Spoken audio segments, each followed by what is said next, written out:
Olá, sou o professor Isaías Maia e estou aqui para abordar mais um assunto de filosofia com vocês.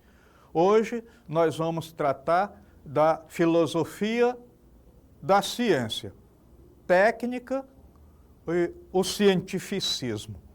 Então, na aula de hoje, vamos dar início com a seguinte frase do filósofo Immanuel Kant: acredite em milagres, mas não dependa deles.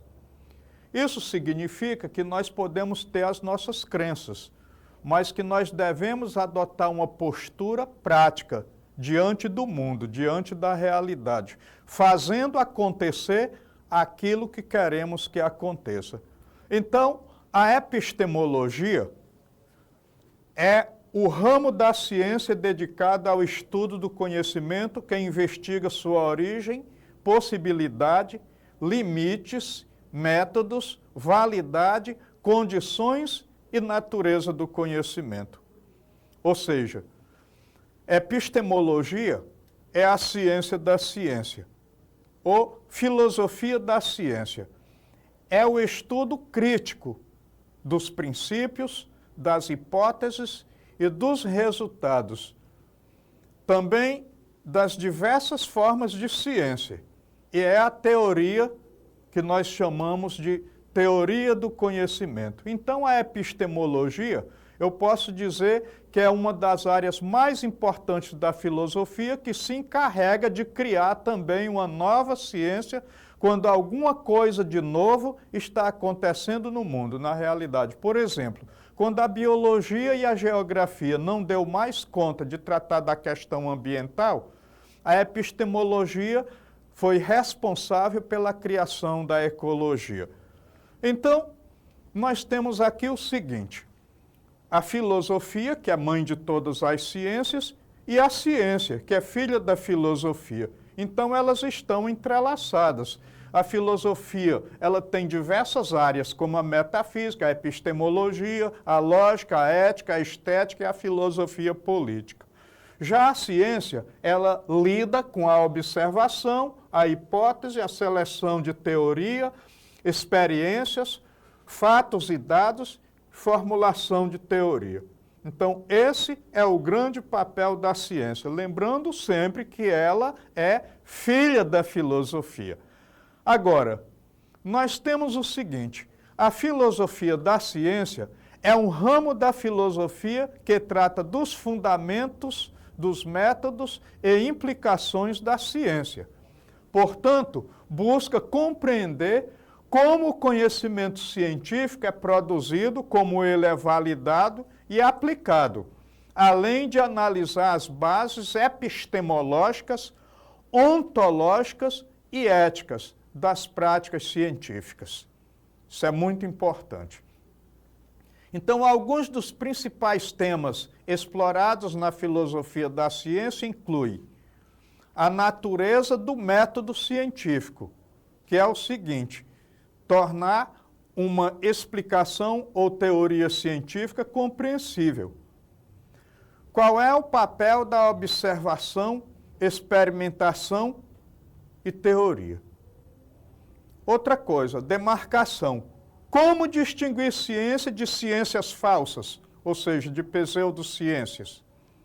Então, progresso científico. A ciência avança acumulando conhecimento, ou por meio de revoluções científicas, como propôs o filósofo Thomas Kuhn.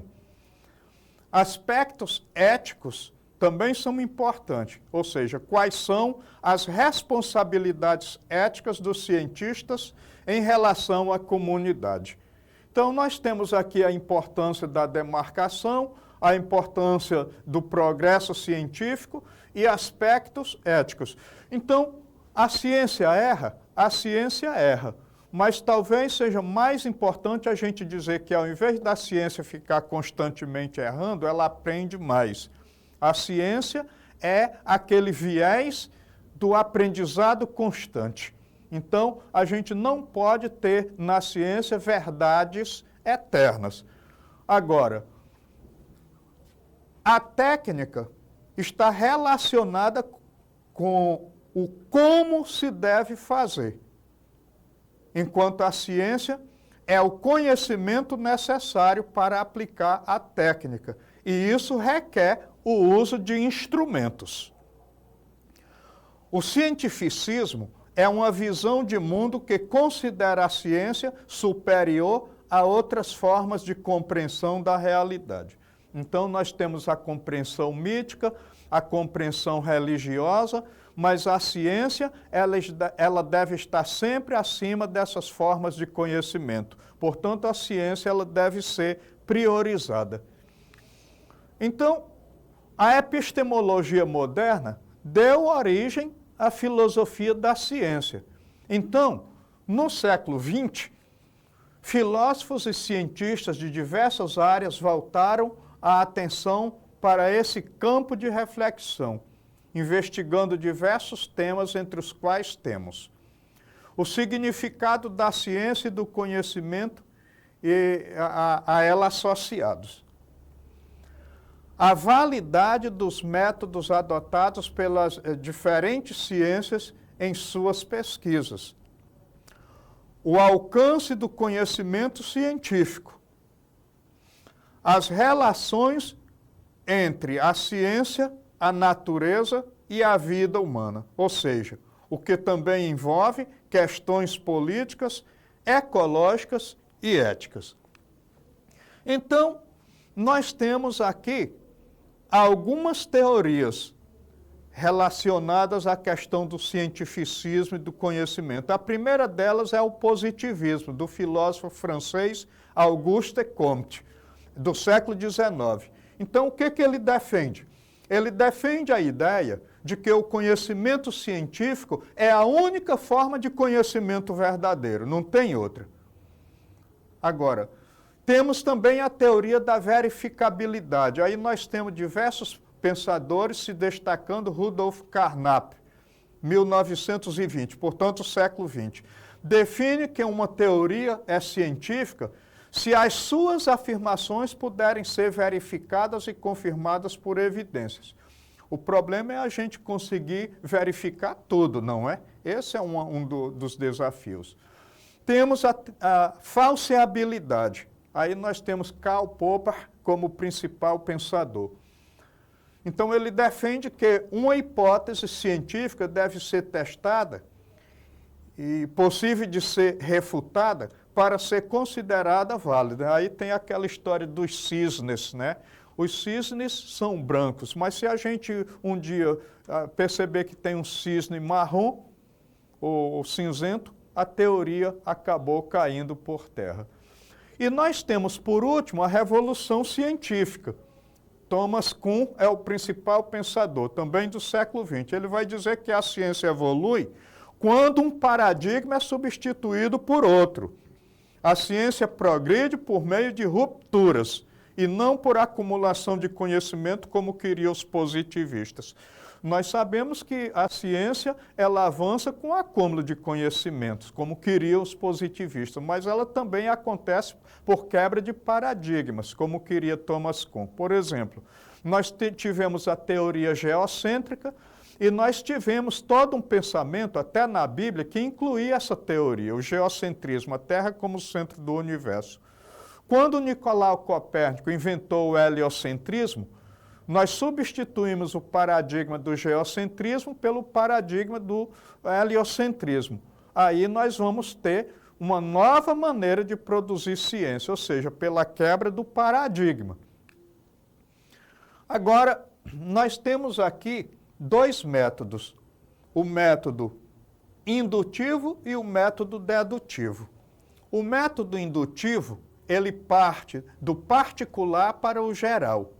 Aí ele produz a observação, a experimentação para a formulação de hipóteses explicativas, gerando as teorias, os enunciados, as leis universais, etc.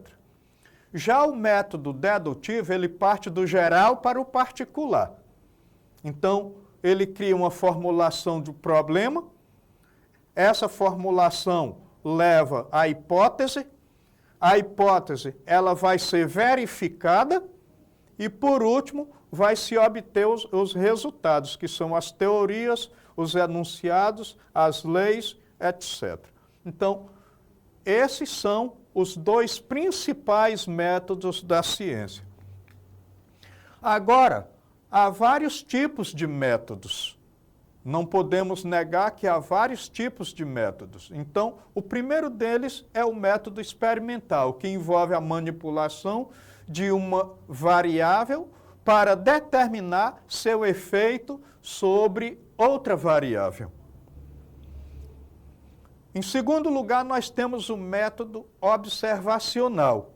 Baseia-se na observação de fenômenos sem intervenção, ou pelo menos com a intenção de não ter intervenção, porque é muito difícil a gente fazer um procedimento sem entrar as nossas vontades e os nossos pressupostos, mas a gente deve se esforçar para que a gente não intervenha naquilo que a gente está pesquisando. Terceiro, método comparativo. Ele compara diferentes grupos ou condições para determinar diferenças e semelhanças. Em quarto lugar, temos o método histórico. Analisa registros e documentos passados para entender eventos ou tendências. É aquela coisa de analisar o passado no presente em função de um futuro melhor. Agora nós temos o método de pesquisa de campo, que envolve a coleta de dados diretamente no local onde um fenômeno ocorre. E temos, por último, o método de simulação. Usa modelos computacionais para simular fenômenos complexos. Então é isso. Agora vamos fazer aqui um pequeno resumo do nosso trabalho, da nossa reflexão de hoje. Então, a filosofia da ciência é um ramo do saber que questiona, compreende e aprimora os métodos científicos. Portanto, lida com conceitos importantes para a ciência como verdade, validade e argumentação. A ciência é a atividade de explorar o mundo natural para entender como ele funciona e como precisa ser modificado, ou seja, como precisa funcionar. A técnica é o conjunto de atos humanos para modificar o mundo, a natureza, a fim de satisfazer suas necessidades e vontades. Portanto, inclui o uso de instrumentos. E, por último, temos o cientificismo. É uma concepção filosófica que defende a superioridade da ciência sobre outras formas de conhecimento e de compreensão da realidade. Então, esse foi o nosso assunto de hoje. Agradeço muito pela atenção. Não deixem de visitar a plataforma para a retomada dessa aula e até uma outra oportunidade.